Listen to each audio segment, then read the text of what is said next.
Welcome to my channel Basic Physics. Today we will discuss about an important chapter of physics in class 12 of newcomers, semiconductor and electronics. Though we are not describe it throughout the chapters, we will describe some important topics and basic conceptions. So let's start. প্রথমত, and this is required for all boards and competitive exams. Basically, Bengali medium, substantially English mediums. So let's start. First, we will learn about valence band and conduction band. আমরা প্রথমত valence band এবং conduction band সম্বন্ধে কিছু ধারণা প্রাপ্ত করব। So what is valence band? Valence band এবং conduction band. Valence band মানে হলো যোজ্যতা পটি এবং কন্ডাকশন ব্যান্ড মানে হচ্ছে পরিবহন পটি। So this is conduction band and this is valence band. So what is conduction band? The conduction band কোনো পদার্থের সর্ববহিস্থদের শক্তিপটি, কোনো পদার্থের সর্ববহিস্থ শক্তিপটির যতটা পর্যন্ত ইলেকট্রন দ্বারা ভর্তি থাকে তাকে বলা হয় যোজ্যতা পটি। যোজ্যতা পটিতে যে ইলেকট্রন থাকে তার বন্ধন শক্তি খুবই বেশি হয়।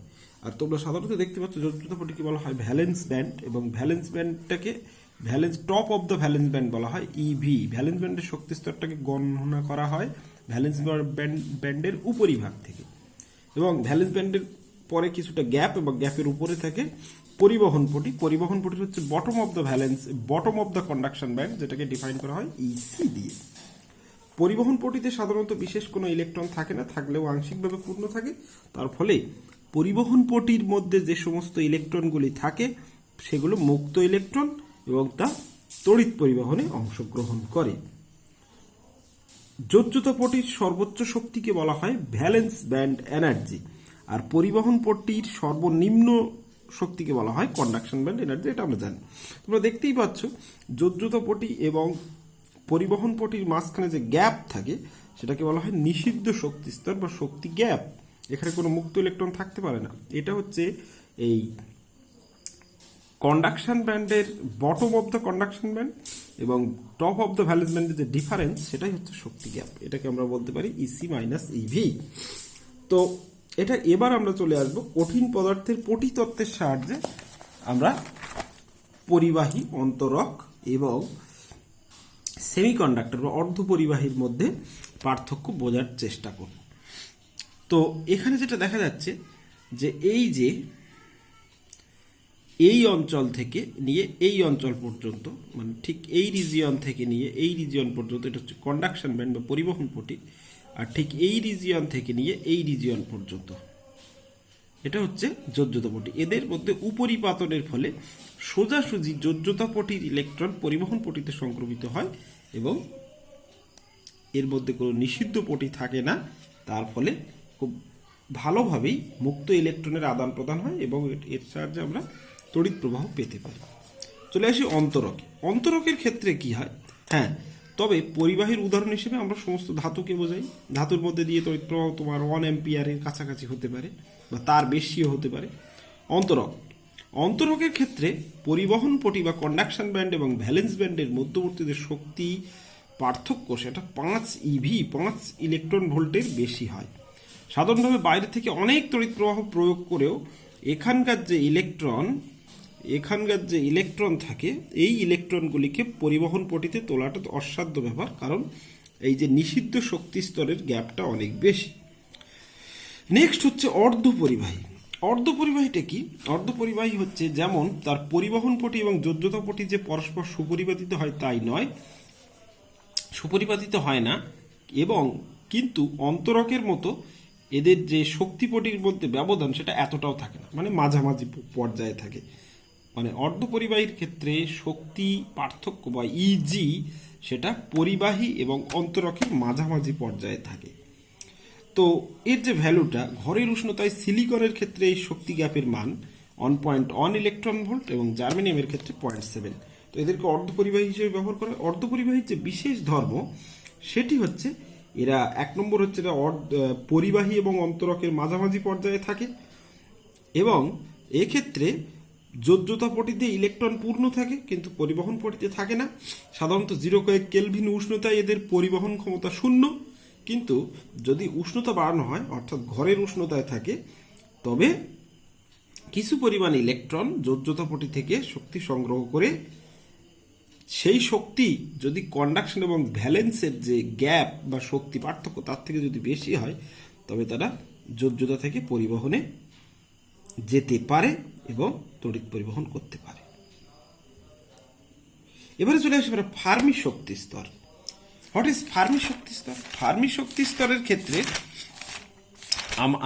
আমরা যেটা বুঝতে হবে সেটা হচ্ছে ফার্মি শক্তি স্তর হচ্ছে পরম শূন্য উষ্ণতায় 0 কেলভিন তাপমাত্রায় অর্থাৎ ঘরের উষ্ণতায়, পরম শূন্য উষ্ণতায় অর্থাৎ 0 কেলভিন তাপমাত্রায়, ঘরের উষ্ণতা হচ্ছে 27 কেলভিন, 27 ডিগ্রি বা 27 কেলভিন, কোনো কঠিনের মধ্যে ইলেকট্রন সমূহ সর্বোচ্চ যে শক্তি স্তরে থাকতে পারে। তাহলে কি বললাম? পরম শূন্য উষ্ণতায় 0 কেলভিন, পরম শূন্য উষ্ণতা বা 0 কেলভিন উষ্ণতায় কোনো কঠিনের মধ্যে ইলেকট্রন সমূহ সর্বোচ্চ যে শক্তি স্তরে থাকতে পারে তাকে বলা হয় ফার্মি শক্তি স্তর। ফার্মি শক্তি স্তরের যে শক্তি তাকে বলা হয় ইএফ বা ফার্মি এনার্জি। আমরা এটা সংজ্ঞায়িত করি ইএফ দিয়ে। পরম শূন্য উষ্ণতায় ইলেকট্রনের শক্তি কিন্তু ফার্মি শক্তি স্তরের থেকে বেশি হতে পারে না, কিন্তু পরম শূন্য থেকে বেশি উষ্ণতায় নিয়ে গেলে ইলেকট্রনের শক্তি ফার্মি শক্তি স্তরের থেকে বেশি হতে পারে। তো লেটস আমরা আরো কয়েকটা কিছু টার্ম জানবো। সেটা হচ্ছে ফার্মি শক্তি স্তর। ফার্মি শক্তি স্তর আমার বিশুদ্ধ অর্ধপরিবাহীর ক্ষেত্রে পরিবহন পটি এবং যোজ্যতা পটি ঠিক মধ্যবর্তী পর্যায়ে অবস্থান করে, তো সেটাকে লেখা যায় conduction plus valence by 2। Next হচ্ছে এন টাইপ অর্ধপরিবাহী। এন টাইপ অর্ধপরিবাহীর ক্ষেত্রে যে জিনিসটা হয় সেটা হচ্ছে এন টাইপ অর্ধপরিবাহী তৈরি করতে গেলে বিশুদ্ধ সিলিকনের অর্ধপরিবাহীকে তার যে কন্ডাকশন এবং ভ্যালেন্স ব্যান্ড থাকে তাকে যদি আমরা পর্যায় সারণীর পঞ্চম পর্যায়ে অবস্থিত মৌল যেমন আর্সেনিক, ফসফরাস দিয়ে সুনিয়ন্ত্রিতভাবে ডোপিং করতে হবে। সুনিয়ন্ত্রিত ডোপিং মানে 10⁶ সিলিকন বা জার্মেনিয়ামের মধ্যে আমরা কেবলমাত্র একটি ফসফরাস সিলিকন, যেটা পঞ্চযোজী অর্থাৎ বাইরের কক্ষপথে 5টি ইলেকট্রন থাকে, তাই দিয়ে যদি ডোপিং করা হয় তবে সিলিকন ক্যালাসের অভ্যন্তরে তাদের যে সিলিকনের যে বাইরের কক্ষপথে 4টি ইলেকট্রন থাকে, যেগুলো ক্রস দিয়ে বোঝানো হয়েছে, ক্রস।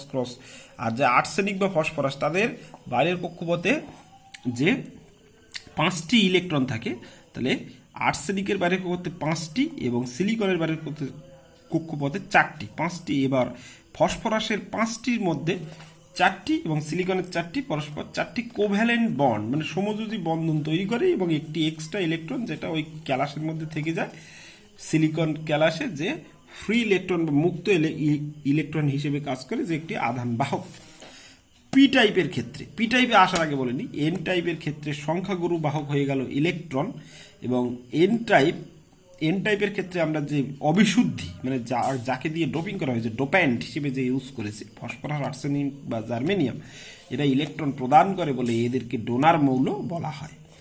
এন টাইপে যদি চলে আসি, এন টাইপের ক্ষেত্রে কি হচ্ছে, এই এন টাইপ গেল, এটা আমরা পি টাইপে চলে এলাম। পি টাইপের ক্ষেত্রে যেটা হচ্ছে, এক্ষেত্রে সিলিকন বা জার্মেনিয়ামকে পর্যায় সারণীর 3য় শ্রেণীভুক্ত মৌল বোরন বা অ্যালুমিনিয়াম দিয়ে যদি ডোপ করা হয় তাহলে দেখা যায় বোরনের বাইরের কক্ষপথে যোজ্যতা ইলেকট্রনের যে 3টে, যোজ্যতা কক্ষে 3টি ইলেকট্রন, সিলিকনের 4টি, তাহলে কম পড়লো একটি।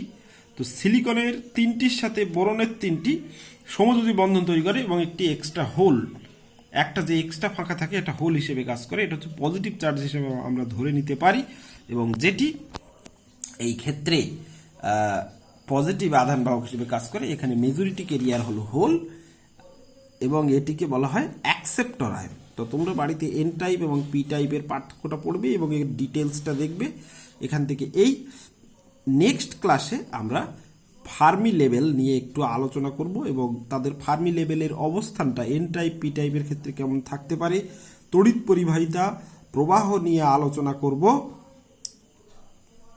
ততক্ষণ পর্যন্ত তোমরা ভালো থাকো এবং সাবস্ক্রাইব করতে থাকো, বেশি বেশি ভিডিও দেখতে থাকো এবং এইগুলো সম্বন্ধে ভালো করে জানতে থাকো। Good bye.